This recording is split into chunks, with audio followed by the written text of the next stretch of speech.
From Yeshiva to the library. Here's a nice story.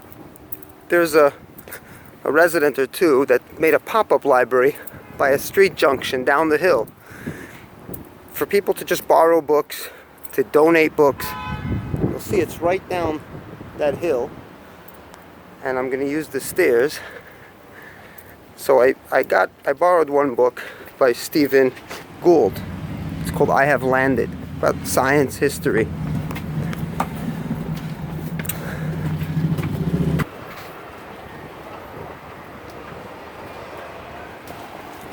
I was walking down these stairs and I bumped into a writer who I thought I would only get to see if I paid for expensive tickets to a nice lecture or some sort of debate. Sam Harris. He's more of the, like Steven Weinberg, they feel like it's very important to not to damp down the conflict between religion and science. And his writing helped me a lot, even though I didn't think he could help, because my mind was too closed to think that someone could help me with my clarity in religion. I thought my religion was unique. I thought my story is unique, and the Hasidus was unique, and so that's why I'm going to attempt to make a library where, and I'm going to give you a link below. I already created one library where you can understand what is Torah, Halacha, Hasidus, Kabbalah. All that should be demystified. You should, like it says, Imri Achaisiat. You should say about Torah, it's my sister.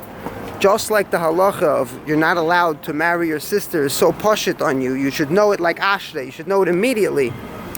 So you should know what it is, not just to know what is religion and the details of it, but also to know what science is.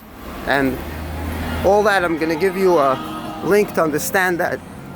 Here, I'll show you the library and how, with a little bit of patience, you could find things that you are interested in, things that are exciting to you, like about Jews and Judaism in history, in the world's history.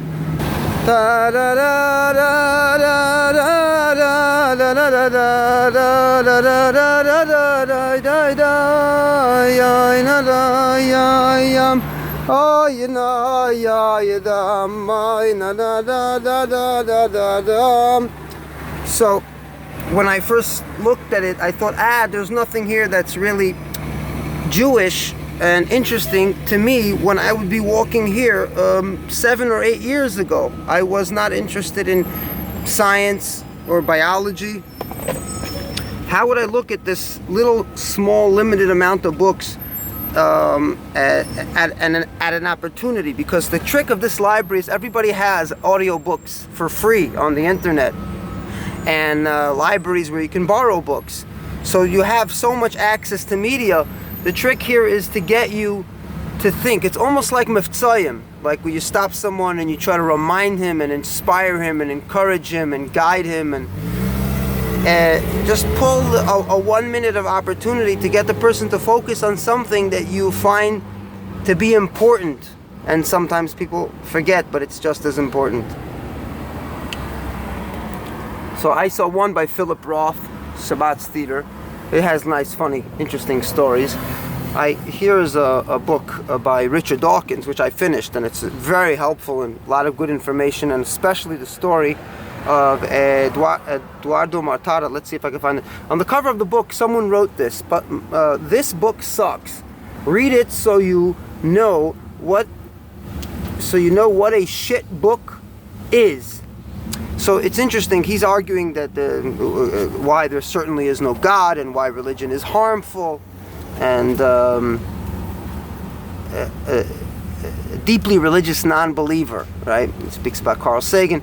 But I liked the best was the story of the Jewish boy who was baptized in Bologna, Italy, Eduardo Mortara. And he explains how the way we work with evidence, and how the maid baptized him, and how the boy gets kidnapped by the Vatican. This was in the 19th century, right? This is in the New York Times, it wrote about it. Everybody was up, and it was a little uproar. You can imagine it's 50 years before the Holocaust, but people cared about the Vatican meddling into a Jewish family's life just because they believed that the girl said she baptized the boy when he was ill. And for that reason, they had some law that non-Catholic parents can't raise Catholic children, and the kid automatically becomes Catholic by a spritz of water. So he shows you that belief could really be, it's as harmful as the believer believes it. That's how bad it can be. It can go anywhere from hating someone in your heart because you're just feeling annoyed at the fact that they're not complying to something that you take seriously, and you want everyone to do it that way, especially someone you expected of him, like he's Jewish or he's religious or whatnot. Anywhere from that till taking someone's life because you believe he deserves to die, right?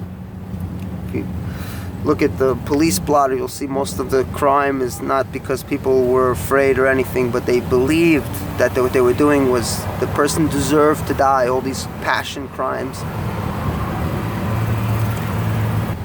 The cover of the book, The God Delusion, is very unattractive. There's a book called The History of Atheism by Jennifer Michael Heck. Beautiful critical thinking, beautiful on Judaism and Buddha, the gods of the East, karma and all that. She goes through everything from the Chachamim, the Chazal, the Hebrews, the Spinoza, Einstein. Beautiful job. She goes all the way from almost covers all of history in the history of atheism, but the book cover's publisher chose to call it doubt, a history, not atheism, because it was too harsh of a word. Same for this book. It's called The God Delusion, but and I'll give you a link below so you can hear it on audio for free.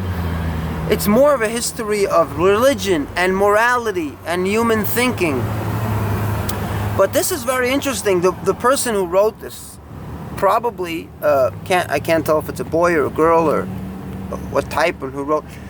They could have destroyed the book or trashed it, but they didn't. They just said this book sucks, which I don't know what sucks means. It's full of very serious information, life-changing. This book was really that fear of God, which is so loaded. No one really knows what God wants, but there's this fear lingering over you, and that fear makes all your indoctrination stick. All the stuff of Shabbos, could you ride a bike on Shabbos, and the feeling the guilty, and maybe in thinking, does God forgive you? All that goes out. Now, Stephen Gould here, I thought I wouldn't find any Judaism in it, but I read the part where the Jew and the Jew stone.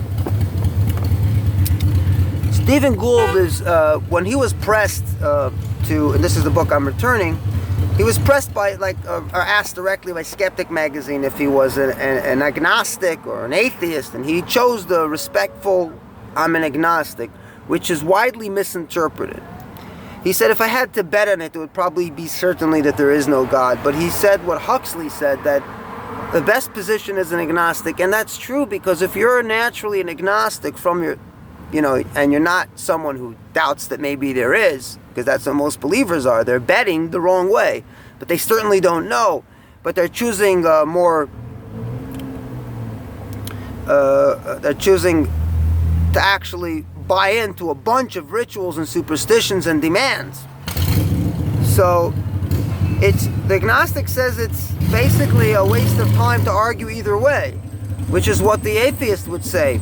I don't know, and I don't think about it.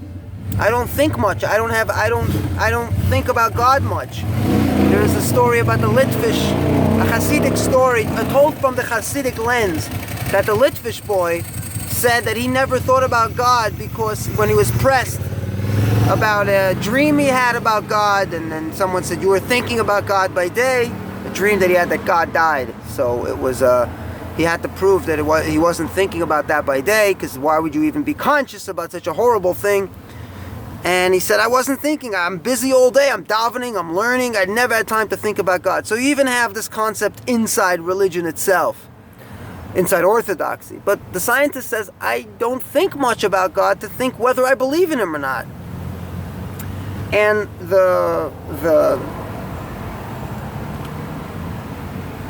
so Gould says, but you have to understand, I have to make a key point here. When Gould speaks about him being an agnostic, and and when asked, he says, I would bet all the way that there is no anthropomorphic God of human imagination. How do you see the difference between a believer who doesn't talk much about it? And the answer is, make a prayer to God and ask Him to kill you. I do this all the time as an exercise for believers. I ask God and I make a fair deal. I say, if there's a child with cancer, please let me take his stead.